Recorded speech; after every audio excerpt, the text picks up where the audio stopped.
He had everything. And somehow, that was a problem. Think about that for a moment. We live in a world where having everything is the finish line, the dream, the answer to every question life throws at you. Get the money, get the fame, get the adoration of billions. And then what? Then you're happy, right? Then you're free. But what if the very things the world spent decades giving you were the exact things quietly taking something away? That is the story of Leonardo DiCaprio, not the story you've been told, not the Oscar winner, not the heartthrob, not the environmental activist, standing at a podium with the weight of the planet in his voice. The other story, the one underneath all of that, the one almost nobody talks about. Because here is the contradiction at the center of this man's life, and it is a real one, not a manufactured one. Leonardo DiCaprio is, by every external measure, one of the most successful human beings who has ever walked through Hollywood. Possibly one of the most recognized faces on the entire planet. A man whose career spans decades, whose choices have shaped cinema, whose name alone can greenlight a film. And yet, the closer you look, the more a different picture begins to form. A quieter one, a lonelier one, a picture of a man who mastered everything the world told him to master, and still found himself searching, still restless, still running. At 44, something shifted, not publicly, not dramatically. There was no breakdown, no scandal, no confession on a late-night couch. It was subtler than that, and that is what makes it so much more heartbreaking. So before we go any further, let's ask the questions that the interviews never asked, the questions that the profiles never answered. What does it cost a person to be desired by the entire world? What happens to a boy who overcomes rejection so completely that he becomes untouchable, and then realizes that being untouchable is its own kind of prison? Can a man who has spent his entire life performing human emotion ever fully feel his own? And perhaps the most important question of all, where does the real Leonardo DiCaprio actually live? Because it is not on the red carpet. It is not in the pages of Variety. It is not in any of the roles. Not Jack Dawson, not Howard Hughes, not Jordan Belfort, not any of them. It is somewhere quieter, somewhere guarded, somewhere that fame never quite reached. That is where the story begins. Los Angeles, 1974. Not the Los Angeles of swimming pools and studio gates. Not the Los Angeles of Sunset Boulevard glamour and golden hour dreams. East Hollywood, low-income streets. A neighborhood where ambition was a luxury most people couldn't afford. This is where Leonardo Wilhelm DiCaprio was born on November 11th, 1974. His father, George DiCaprio, was not a businessman, not a lawyer, not the kind of father who wore a suit and talked about stability. George was an underground comics artist, a distributor, a man who lived inside counterculture, inside art, inside a world that most people didn't even know existed. He moved in circles where the rules of conventional life were not just ignored, they were actively rejected. His mother, Ermeline Inden Birkin, was German-born, a legal secretary, a woman of quiet, extraordinary strength. And here is a detail that should stop you for a second, because it tells you something about where Leonardo came from before he was even a thought. Ermeline was born in a bomb shelter during the Second World War. While bombs fell above her, her first breath was drawn in darkness and fear and the sound of the world falling apart. That is the blood that runs through Leonardo DiCaprio. Survival, not comfort, not ease. Survival. His parents divorced when he was very young. But here is where the story takes an unusual turn, because George and Ermeline did not disappear from each other's lives. They did not become strangers. They deliberately lived next door to each other, side by side, so that their son could move between two worlds, two homes, two sets of values, without ever truly losing either. Leonardo has said he actually preferred it. Two different worlds, he called it. But think about what that really means. From the very beginning, this boy was learning something without anyone teaching it to him. He was learning how to exist in multiple realities at once, how to be one person in one room and a slightly different person in another, how to read atmospheres, how to adapt. Skills, it turns out, that would define his entire career. But skills that also carry a cost. Because a child who learns to adapt to two worlds very early also learns something else, something quieter and harder to name. He learns that there may not be one single world where he completely belongs. The neighborhood around him was rough. Street violence was not abstract. Poverty was not theoretical. Leonardo has spoken about witnessing things as a child that children should not have to witness. He has talked about the way the streets felt. Unpredictable, dangerous, alive with a kind of energy that could turn dark at any moment. And inside all of that, there was this child, sensitive, creative, watching everything. He showed the signs early. Not a typical child, of something more restless, more internally driven. He was removed from the children's television show Romper Room at the age of 5 for being disruptive, not because he was a bad kid, but because he could not sit still, because he was too much, too alive, too present in a way that the structure around him couldn't contain. And then there were the rituals. This is a part of the story that rarely gets told. As a child, Leonardo developed what we might now recognize as OCD-like compulsions. He would feel the need to step on cracks in the pavement in a specific way, to avoid gum stains on the sidewalk, to perform small, private rituals before he could move forward. He has described taking minutes, long, anxious minutes, just to cross a short distance, because something inside him demanded a pattern be completed first. Imagine that. A small boy on a cracked East Hollywood sidewalk, the world moving around him, and him, frozen in a private battle that no one else could see. That image tells you more about Leonardo DiCaprio than any Oscar speech ever could.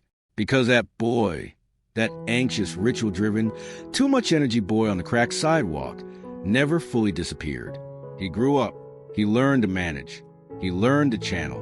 But the internal intensity, the need for control, the compulsive drive toward perfection, that stayed. It just found a new home. It found acting. His mother drove him to auditions. Think about that for a moment. This woman, working as a legal secretary, managing her finances carefully, spending her free hours driving her son toward a dream that had no guarantee.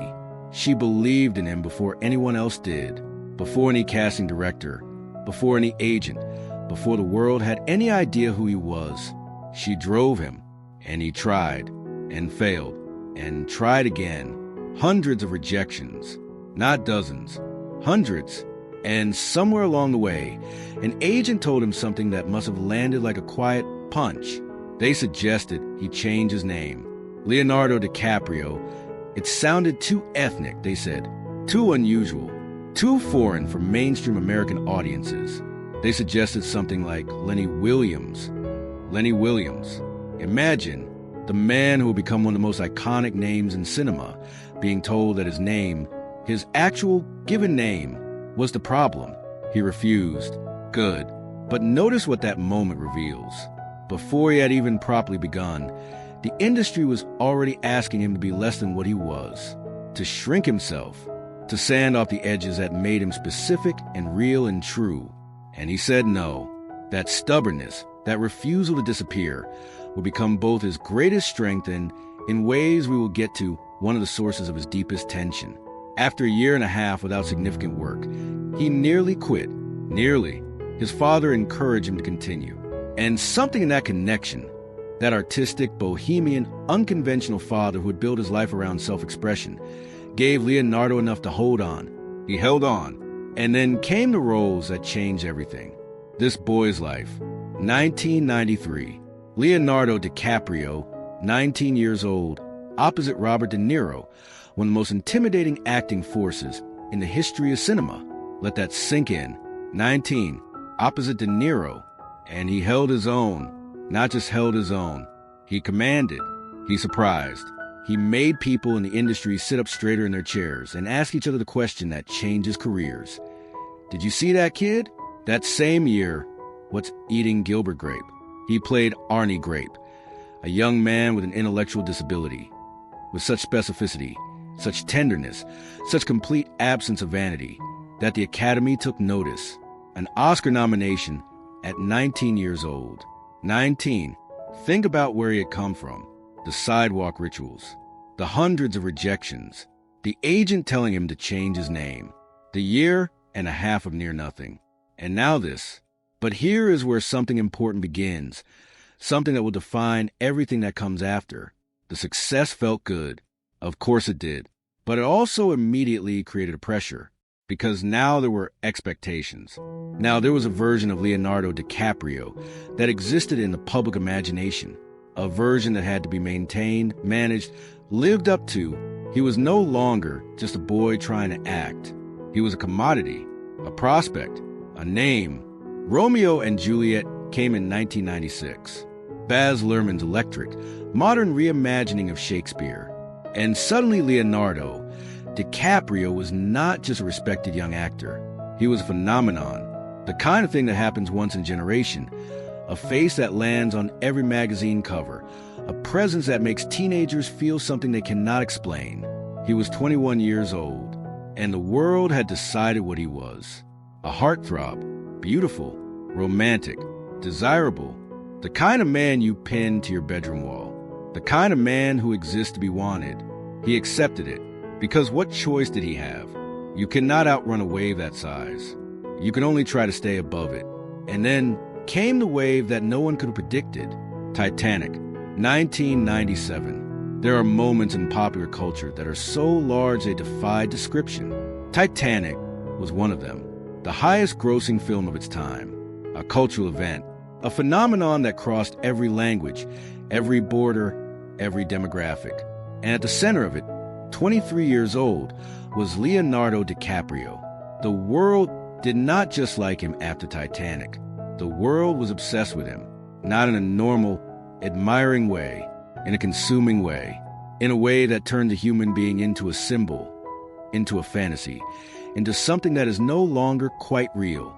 He has described what happened after Titanic as shocking, genuinely shocking, like the ground shifted beneath his feet, without warning. My whole life became about things that weren't acting. Read that sentence again. My whole life became about things that weren't acting. This is a man who had fought through poverty and rejection and doubt and near quitting to do one thing, to act, to tell human stories, to disappear into characters and bring them back to life. And suddenly, acting was almost beside the point. The fame had eaten the purpose. He was 23 years old, and he was already lost inside a version of himself that had very little to do with who he actually was. That is not success. Not really. That is a particular kind of suffocation, wearing a very expensive mask. So, what do you do when you are 23 years old, the most famous man on earth, and you feel like you are slowly disappearing inside your own celebrity? If you are Leonardo DiCaprio, you fight back, quietly, deliberately, without making a speech about it. You start choosing roles that no one would expect from you. Dark roles, complex roles, roles that do not ask you to be beautiful or romantic or the person the audience wants to save. Roles that ask you to be human, messy, broken, complicated human. He spent years rebuilding, brick by brick, carefully, with the patience of someone who understands that the industry's memory is short and that credibility is not given. It is earned slowly, painfully, over time. And then came Martin Scorsese, the collaboration that would define the second chapter of his career.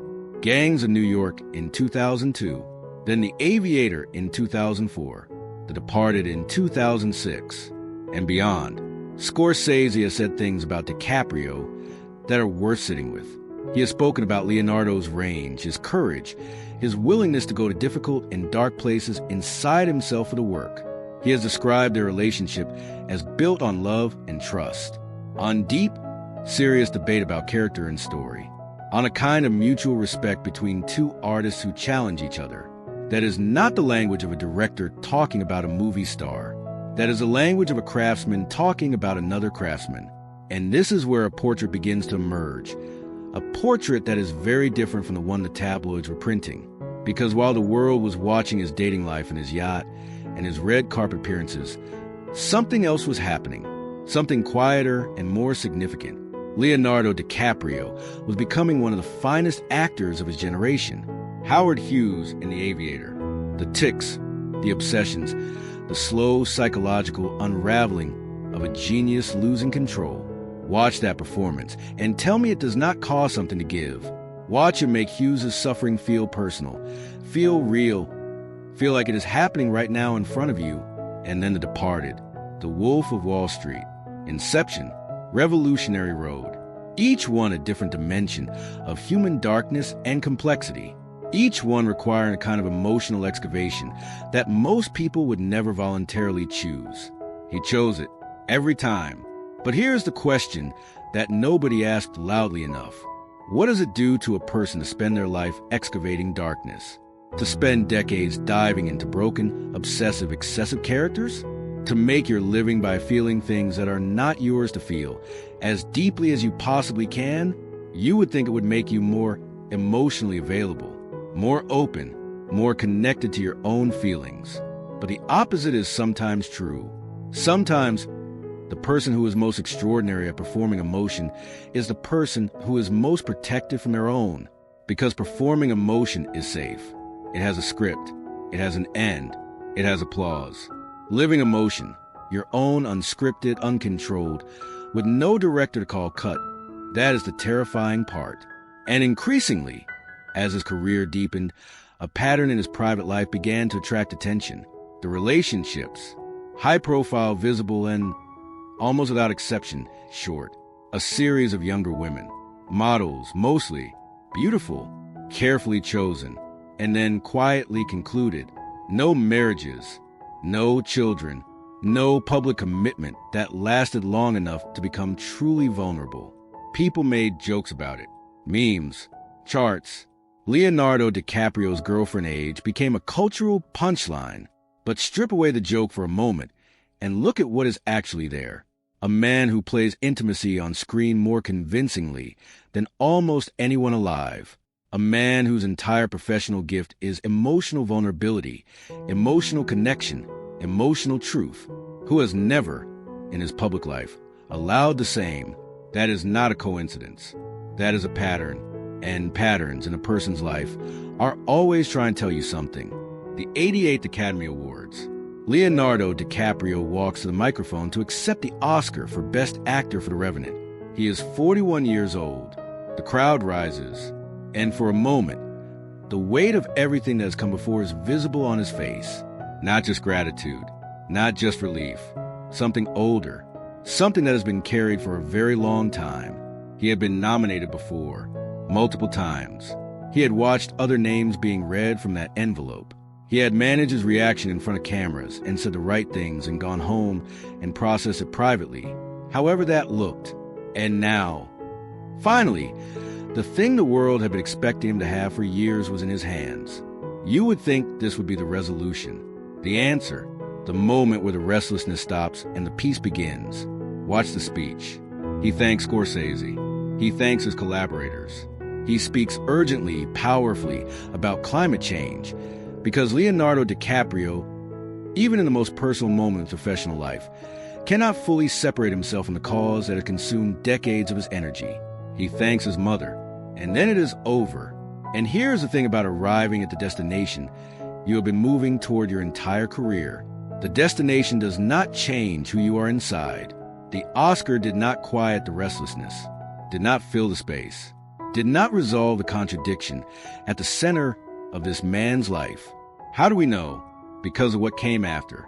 The same patterns, the same guardedness, the same selective, careful, controlled public presence, the same strategy of disappearing between projects, not out of laziness, but out of a deliberate, almost philosophical decision to only emerge when he had something real to offer. I need to disappear, he has essentially said. Not in those exact words, but in choices, in absences, in the spaces between films that stretch longer than they need to. And that word, disappear, is worth holding. Because who disappears? People who are hiding do not disappear. They run. People who are broken do not disappear. They collapse. But people who are overwhelmed, people who are genuinely suffocated by the weight of what the world places on them, they disappear. Quietly, deliberately, not to escape themselves, to find themselves. And the fact that Leonardo DiCaprio, one of the most celebrated men on the planet, feels a need to disappear regularly just to sustain his own sanity, that tells you everything you need to know about the cost of the life he is living. We need to talk about what the real tragedy actually is. Because It is not what you might expect. It is not addiction. It is not scandal. It is not a fall from grace or a public humiliation or a career that crumbled. Leonardo DiCaprio's tragedy is far quieter than any of those things. And quiet tragedies are the ones that last the longest because no one rushes in to fix them. No one sees the emergency. From the outside, everything looks fine, more than fine. Everything looks extraordinary. So the person inside the quiet tragedy has nowhere to take it, no language for it, no permission to name it. Because how you say, I have everything the world told me to want, and I am still not at peace, without sounding ungrateful, without sounding arrogant, without the world responding with a well-meaning but completely useless, must be nice. You cannot say it, so you carry it. And Leonardo DiCaprio has been carrying it for a very long time. Here is what the tragedy actually is. The boy on the sidewalk, the one performing his private rituals, the one try to cross the street without disturbing some internal order that only he could feel. That boy never stopped needing to control his environment. He just found more sophisticated ways to do it. The preparation for roles, obsessive, meticulous, legendary, immersing himself in research until there is no space between himself and the character. That is control. Beautiful, productive control. The kind of control that produces extraordinary work, but control nonetheless. The careful management of his public persona, the selective interviews, the guarded statements, the refusal to be fully seen except within the safe container of performance. That is also control. The relationships that never quite deepen into the kind of lasting vulnerability that marriage and family require. Because that kind of vulnerability, the daily, ordinary, unscripted, no director to call cut kind, that is the one thing that cannot be controlled. And so it does not happen. Not fully. And then there is the activism. His environmental work is real. The money he has donated is real. The documentaries, the speeches, the foundation, all real.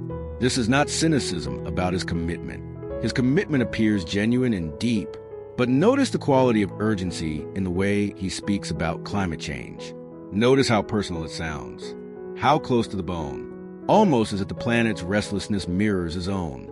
Almost as if the work of trying to save something large and precious from being slowly destroyed by forces beyond any individual's control is something he understands from the inside. There's a certain kind of person who throws themselves into causes because causes give the internal chaos an external shape, an outlet that feels worthy of the intensity, a container for the energy that is nowhere else to go. Leonardo DiCaprio may be that person. And here's the deepest layer. He has spoken about anxiety, about self-consciousness that has grown, not shrunk, with age, about the social panic that can arrive even now, even after decades of public life. Even after all of it, you would think that fame would cure self-consciousness, that standing in front of billions of eyes for long enough would dissolve the anxiety. It does not. Sometimes it makes it worse. Because fame teaches you how completely other people can be wrong about who you are. The world fell in love with a version of Leonardo DiCaprio. The one on the screen, the one in the photographs, the one in the fantasy. And he knows privately, in that place that no camera has ever reached, that the version they love is not fully him. How do you build real intimacy on that foundation? How do you let someone know you, really know you? When the version of you that exists in the world's imagination is so large, so fixed, so thoroughly not you, that correcting it would take longer than a lifetime. You are lonely in a crowd of people who think they know you. That is a specific and terrible kind of loneliness. And it does not get better with more fame, more success, more Oscars, more everything. It only gets quieter, more managed, more perfectly controlled. Perfection without peace. That is the phrase that keeps coming back. That is the one that lands.